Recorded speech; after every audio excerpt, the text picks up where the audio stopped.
Jan Stravinsky, La melancolía en el espejo.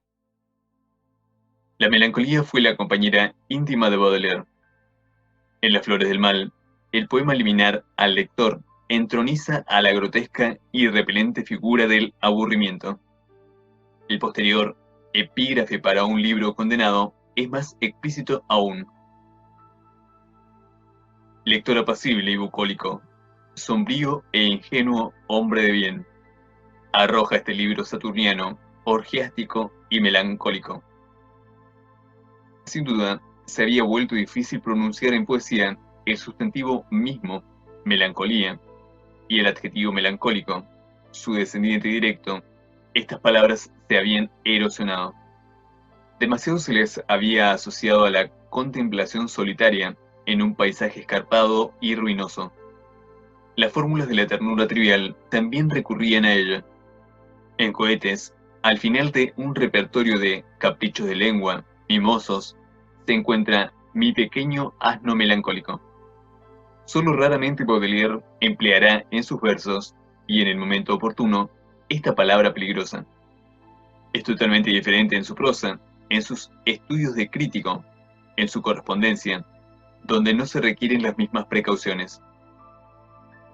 Expresar la melancolía, sin pronunciar demasiado la palabra melancolía, obliga a recurrir a los sinónimos, a las equivalencias, a las metáforas. Ello constituye un desafío al trabajo poético. Hay que realizar desplazamientos, y en primer lugar, en el orden léxico. La palabra spleen, proveniente del inglés, que a su vez la había formado a partir del griego spleen, el vaso, asiento de la bilis negra, y por lo tanto de la melancolía, designa el mismo mal, pero a través de un circunloquio que lo convierte en una especie de intruso, a un tiempo elegante e irritante. Los vocabularios franceses la habían acogido, antes de que se introdujeran, casi como cómplices, como veremos, las palabras dandy y dandismo. El sitio del spleen, en las flores, es predominante, no figura en los versos, sino en los títulos.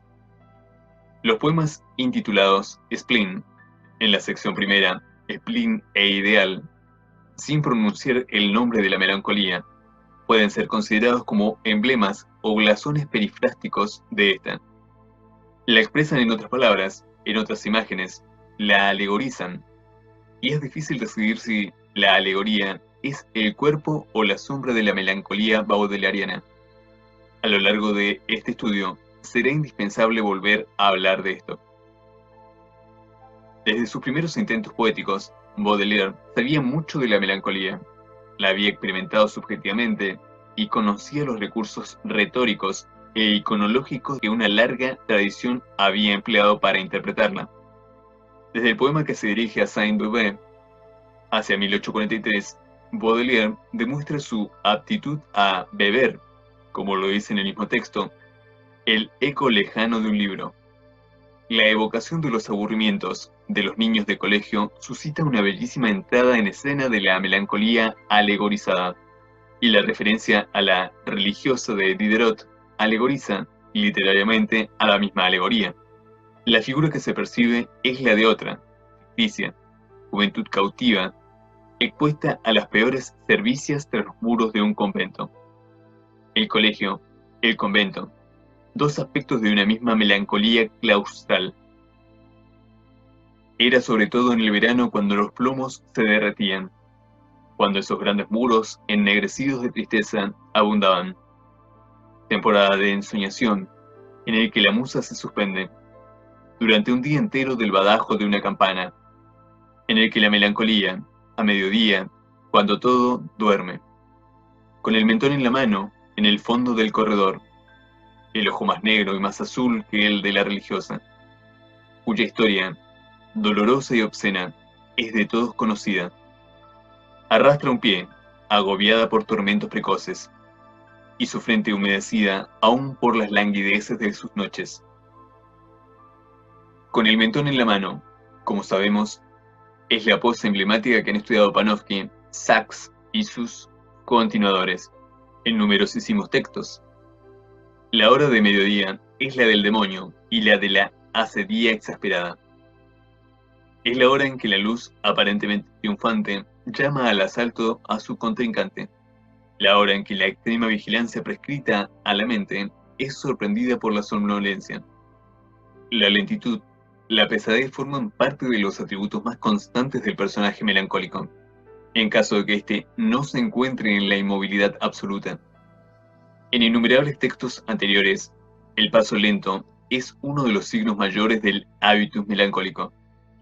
En el poema de Baudelaire, el arrastrar el pie, al mismo tiempo que renueva esta imagen tradicional, prueba también que el poeta no ha olvidado los pies de Susana Simonin, la religiosa de Diderot, heridos por los pedazos de vidrio que sus perseguidores esparcieron a su paso. En cuanto a la campana, si bien evoca la que se ve en el grabado de Durero, también prefigura las que saltan furiosamente en el cuarto spleen. Semejante a la heroína de Diderot, la melancolía alegorizada por Baudelaire es joven. Sus tormentos son precoces. Padece de noches lánguidas. Es pariente de las lesbianas. La continuación del poema es prueba evidente de ello, de quienes Baudelaire pretendió ser el cantor.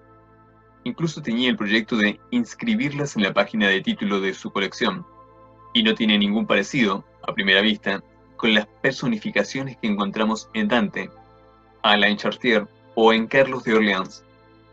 La melancolía, o marencolía, o madre encolía, les parecía como una mujer de edad hostil, vestida de negro, portadora de siniestras noticias. Tampoco tiene analogía alguna con el ángel o la musa de la vida contemplativa que invoca el penseroso de Milton.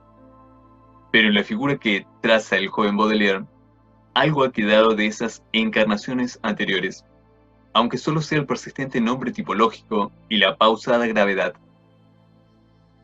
En el pasado, la melancolía alegorizada no animaba exclusivamente figuras antropomorfas, también se inscribía en objetos, en aspectos del mundo.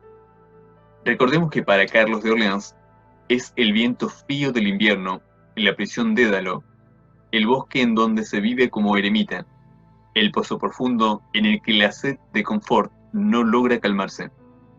Ahora bien, en la serie de los textos estudiados que me guían, este pozo anuncia de lejos el río en el que, en As You Like It, se inclina y llora Jacques, el melancólico, en una actitud parecida a la de Narciso.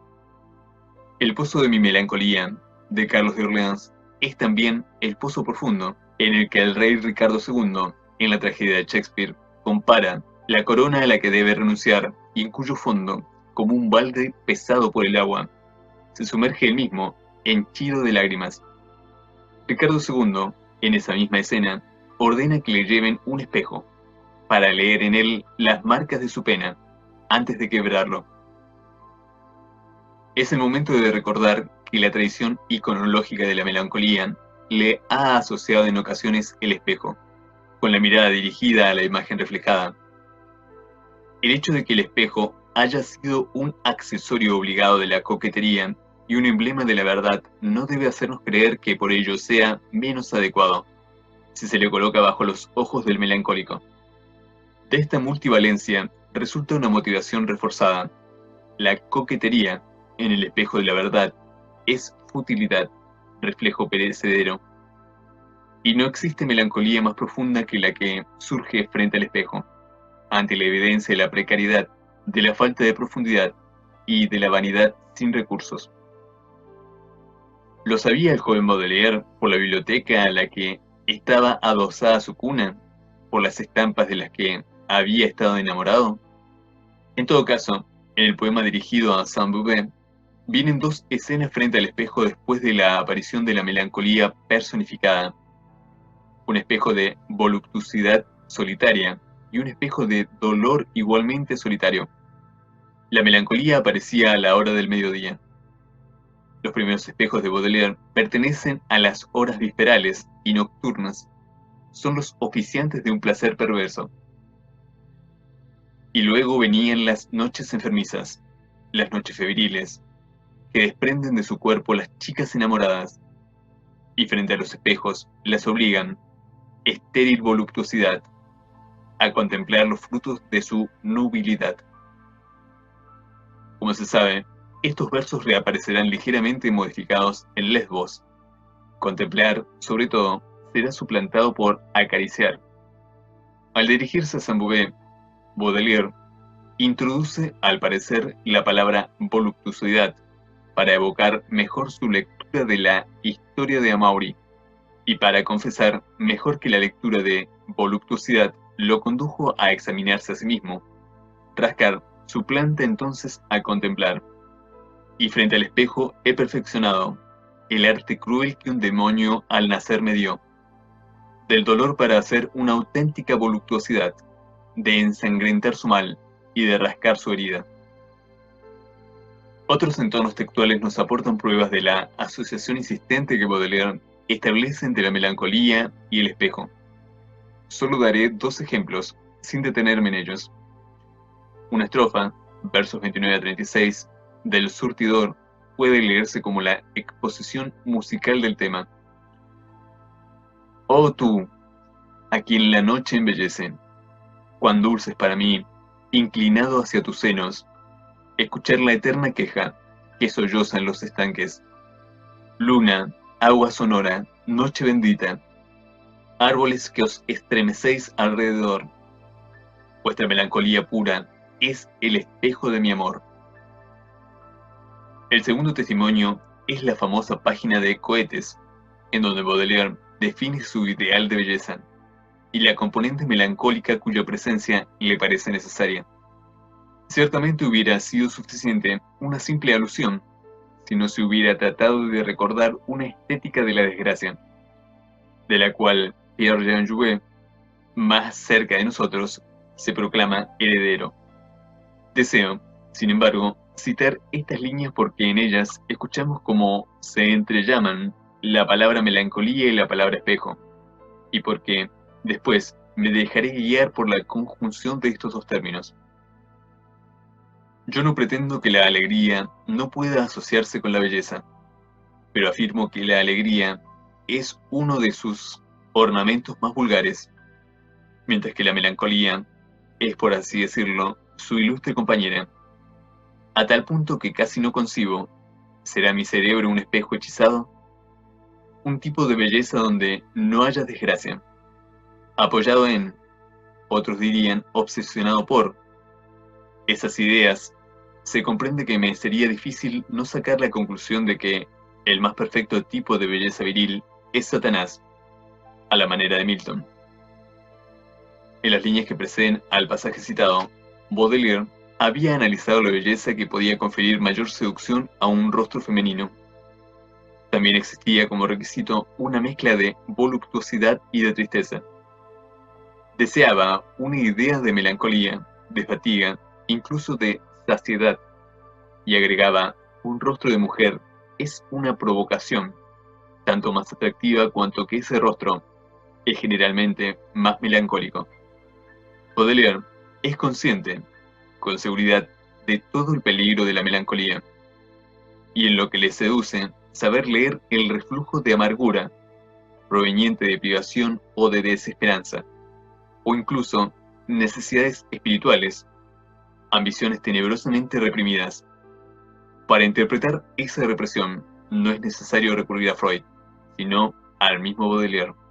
Cuando habla de ese humor histérico según los médicos, satánico según quienes piensan un poco mejor que los médicos, la ambivalencia es completa. Baudelaire cultivó su histeria con placer y terror, pero desea curarse de todo, de la miseria, de la enfermedad y de la melancolía. Sí, ciertamente el cerebro de Baudelaire es un espejo hechizado, ya que, a propósito de su definición de belleza, no puede evitar la evocación, en esa misma página, de el tipo ideal del dandy. El dandismo tiene la belleza de un crepúsculo enlutado. En el pintor de la vida moderna se leen: el dandismo es un sol en el crepúsculo, como el astro que declina, es soberbio, sin calor y lleno de melancolía. Ahora bien, el dandy, cuya atención se centra en el arreglo personal y en la búsqueda de lo sublime personal, debe vivir y dormir frente a un espejo. En la Fanfarlo, al hacer el retrato de su héroe, Baudelaire escribe: si una lágrima le nacía en el rabillo del ojo, con algún recuerdo, iba a su espejo a mirarse llorar. Samuel Kramer se representa la comedia del sentimiento. Al final de su aventura, lo encontraremos enfermo de la melancolía del azul y poseído por la tristeza en la que nos arroja la conciencia de un mal incurable y constitucional. Se impone aquí una observación, ligado al dandismo, a un extraño placer, al ritual del arreglo personal. Mirarse en el espejo es el privilegio aristocrático del individuo que sabe convertirse en el actor de sí mismo. Es un verdadero sacrilegio el que denuncia Baudelaire en el poema en prosa El espejo. Un hombre espantoso pretende el derecho de contemplarse, según los inmortales principios de 1789.